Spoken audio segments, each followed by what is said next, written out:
नमस्कार दोस्तों, कैसे हैं आप सब लोग। उम्मीद करता हूँ आप लोग बहुत अच्छे होंगे।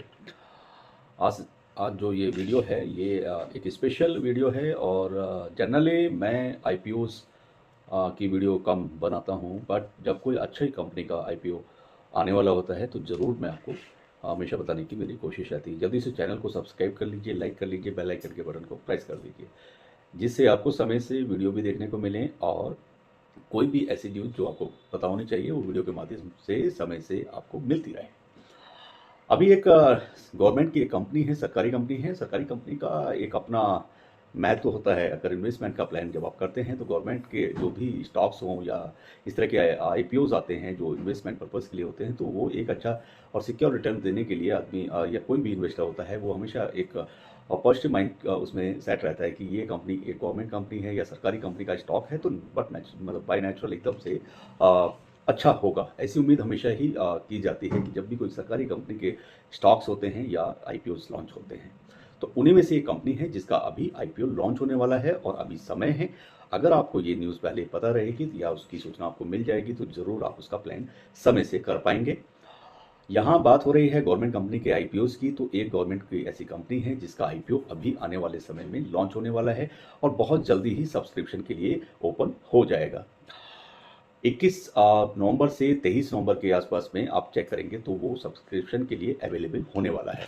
तो आप लोग हमेशा एक अच्छे आईपीओस की अगर तलाश में हैं तो ये नो डाउट आपको बहुत ही फ़ायदेमंद एक वीडियो है, जिससे आपको एक अच्छे इन्वेस्टमेंट की तरफ आपको ले जाएगी और जिसके बाद आप एक प्रॉफिटेबल अपना इन्वेस्ट को पोर्टफोलियो एक अच्छा बना पाएंगे और लंबे समय के लिए भी आप उसको फॉरवर्ड कर सकते हैं या रख सकते हैं, होल्ड कर सकते हैं या फिर आप कम समय में प्रॉफिट बुक भी कर सकते हैं। तो ये एक सरकारी कंपनी का आईपीओ है और कंपनी का जो जहाँ तक नाम की बात है तो नाम में ऐसा कुछ नहीं है कि मैं उसको छुपाना चाहता हूँ।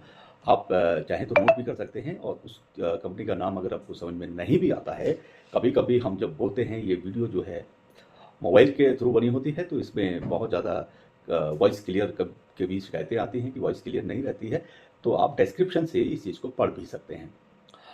कंपनी का नाम है Indian renewable energy development agency, short में इसको इड्डा कहते हैं। IREDA के नाम से ये जानी जाती है। इसका आईपीओ का जो लॉन्चिंग है वो बहुत जल्दी होने वाला है और ये उसकी जो डेट है वो 21 नवंबर से 23 नवंबर के 2023 के आसपास में देखने को मिलेगी आपको, जो कि उस समय पर ये सब्सक्रिप्शन के लिए अवेलेबल होगा। हालांकि सरकारी कंपनी है और सरकारी कंपनी इसका कंपनी का थोड़ा डिटेल मैं आपको दे देता हूँ। सरकारी company Indian renewable energy development agency के नाम वाली ये कंपनी, इस कंपनी ने अपना इनिशियल पब्लिक ऑफरिंग यानी कि आईपीओ के लिए प्राइस बैंड भी तय कर दिया है और 21 नवंबर से 23 नवंबर तक खुलने वाले इस आईपीओ के लिए प्राइस बैंड जो इसका आया है वो बहुत ही अच्छा है। आप देखेंगे कि छोटे प्राइस पर बहुत कम आईपीओ मार्केट में आते हैं, जिसमें हमेशा अगर बड़े प्राइस पर आते हैं तो उसमें लॉसेस की संभावना बराबर बनी रहती है। और ये इसका जो प्राइस बैंड है ये मैं समझता हूँ ये इसका टीआरपी है और यही वो प्राइस बैंड है जिस पर हर एक रिटेल इन्वेस्टर जो होता है वो चाहता है कि इस तरह के प्राइस बैंड पर उनको आईपीओ मिलें जिसमें वो इन्वेस्ट करें और कुछ प्रॉफिट बुक भी करें। तो ऐसा ही ये प्राइस है, आप इसमें आप देख पाएंगे ये 30 रुपए से लेके 32 रुपए के आसपास में पर शेयर के इसका प्राइस जो है वो तय किया गया है। सिर्फ 30 रुपीज़ या 32 रुपीज़ के आसपास में इसका प्राइस बैंड फिक्स किया गया है।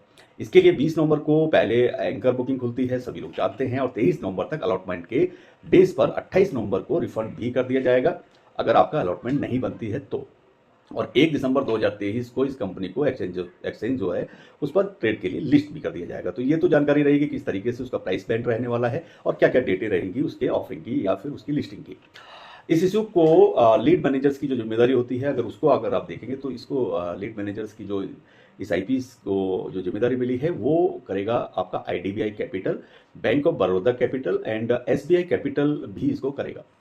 और इस इशू के जरिए ये कंपनी बेसिकली 40,000 करोड़ इसके जो टोटल नंबर ऑफ शेयर्स हैं वो ये कंपनी जारी करेगी और जिसमें से करीब 26,000 crore equity share government of India की ओर से जारी किए जाएंगे। तो ये भी एक इसका प्लस पॉइंट है कि आपका इन्वेस्टमेंट बहुत ही सिक्योर रहने वाला है इस पे और बहुत अच्छे प्रॉफिट के चांसेस आपको बनते हुए इस आईपीओ में नजर आएंगे। अब बात करते हैं केंद्र सरकार यानी कि गवर्नमेंट ऑफ इंडिया जो है उसके पास इसकी हिस्सेदारी कितनी है, होल्डिंग कितनी है, तो ये आप इसको जरूरी सुनना चाहिए। प्राइस बैंड के ऊपरी जो लिमिट है, जो इसकी हाई लिमिट है, उसके हिसाब से देखेंगे तो 1290 करोड़ रुपए का फ्रेश इशू और 860 करोड़ रुपए का ओएफएस इस पे बनता है। ऊपरी अगर हाई प्राइस बैंड की बात को बेस बनाएं तो कंपनी की वैल्यू करीब करीब 8,600 करोड़ के आसपास में एक तरह से आंकी गई है। ये 8,600 करोड़ रुपए कंपनी की टोटल वैल्यू है। और अगर बात होगी गवर्नमेंट की हिस्सेदारी की यानी कि होल्डिंग की, तो वो होल्डिंग 100% गवर्नमेंट ऑफ इंडिया यानी कि सेंट्रल गवर्नमेंट के पास इसकी रहेगी। यानी कि सेंट्रल गवर्नमेंट इसमें 100% का होल्डिंग रखती है इस आईपीओस में। बात आती है कंपनी की कि भाई कंपनी क्या है, कंपनी क्या करती है, कंपनी किस तरीके से क्या कर रही है। पहली चीज़ तो ये कि आईपीओ से कुछ पैसा जुटाया जाएगा, तो उस पैसे का ये कंपनी क्या करने वाली है वो भी मैं आपको बताता हूँ। तो ये अपना जो फ्यूचर में इस कैपिटल को कंपनी की ज़रूरतों के लिए यूज़ किया जाएगा। इसके अलावा लैंडिंग में भी इसका इस्तेमाल किया जाएगा। इट मीन्स लैंडिंग, उधार देना, यानी कि उस तरह के, यानी कि लोन देना, उस तरह की इस अमाउंट को जो कलेक्शन होगा आईपीओ से, तो उसको ये लोग भविष्य में इस यूज़ में ले सकती है ये कंपनी। 2023 सितंबर तक का अगर इसका कंपनी का अगर आप CRAR देखेंगे तो करीब 20.9% से ज़्यादा का रहा है।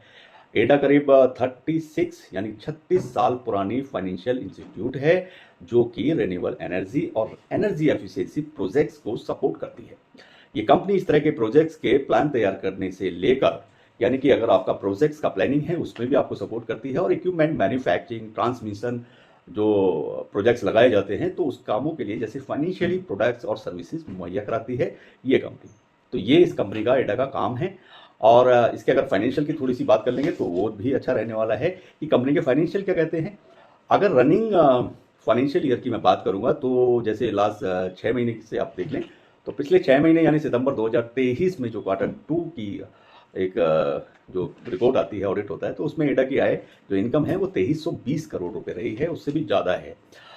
और पिछले कारोबारी साल में अगर लास्ट 2022 के सेम अगर देखेंगे कंपनी उसी समय का, जो सितंबर की हम बात कर रहे हैं, तो सितंबर तक का भी देखेंगे तो अभी 2023 में तो 2320 करोड़ से ज़्यादा की इनकी इनकम रही है, और पिछले साल 2022 में 1577 करोड़ रुपए से ज़्यादा थी। इट मीन्स की कंपनी में ग्रोथ हुई है, उनकी इनकम हमेशा लगातार बढ़ी है, जो कि करीब पिछले 6 महीने का अगर इनका मुनाफा देखें तो करीब करीब 579 करोड़ रुपए रहा। और अगर उससे पिछले साल का देखेंगे 2022 का तो 410 करोड़ रुपए रहा था, तो इस साल बढ़ा है। तो पहले 6 महीने में ग्रॉस अगर एनपीए की बात करें, एनपीए आप समझ पाते हैं, तो एनपीए की बात करेंगे तो 3.13% के आसपास रहा, और नेट एनपीए की बात करेंगे तो 1.65% रहा। पिछले साल के मुकाबले दोनों आंकड़ों में गिरावट देखने को मिली है, जो कि एक अच्छी बात है किसी भी फाइनेंशियल इंस्टीट्यूट के लिए। तो प्रोविजन कवरेज रेशियो की जहाँ तक बात है 48% इनका रहा है। तो ये कंपनी का आईपीओ आ रहा है, और ये कंपनी का आईपीओ आपको नो डाउट बहुत अच्छे प्रॉफिट्स बना के देगा। अगर आप लंबे समय तक इसकी लिस्टिंग के बाद में भी बने रहना चाहेंगे तो मैं नहीं समझता कि ये नुकसान का सौदा है। 30 या 32 रुपए में किसी भी रिन्यूएबल एनर्जी सेक्टर की एक सरकारी कंपनी जो कि फाइनेंस सर्विसेज मुहैया कराती है, इस तरह का एक बड़ा ही अच्छा ये आईपीओ रहने वाला है। तो उम्मीद करता हूँ इस आईपीओ में आप प्लान कर पाएंगे, और भी डिटेल्स इसके बारे में जरूर पढ़ लें अगर आप प्लान करते हैं। हालांकि ये सस्ता बहुत है, इसमें चांसेस हैं कि आपके पैसे बहुत अच्छे रिटर्न्स बना के दें। और जैसा कि टाइम और सेगमेंट चल रहा है, रिन्यूएबल फील्ड, रिन्यूएबल एनर्जी पर बात भी हो रही है, काम भी हो रहा है, और रिन्यूएबल एनर्जी सेक्टर्स का जो कंपनीज हैं वो भी बहुत अच्छा काम कर रही हैं, नई कंपनियां भी आ रही हैं। इससे आगे भी हम एक वीडियो बनाने वाले हैं। किसी ने बहुत मुझे ऐसा कहा है कि आप रिन्यूएबल क्षेत्र की 5-10 कंपनी को इकट्ठा एक वीडियो बनाइए जिससे लोगों को उसके बारे में पता चल सके।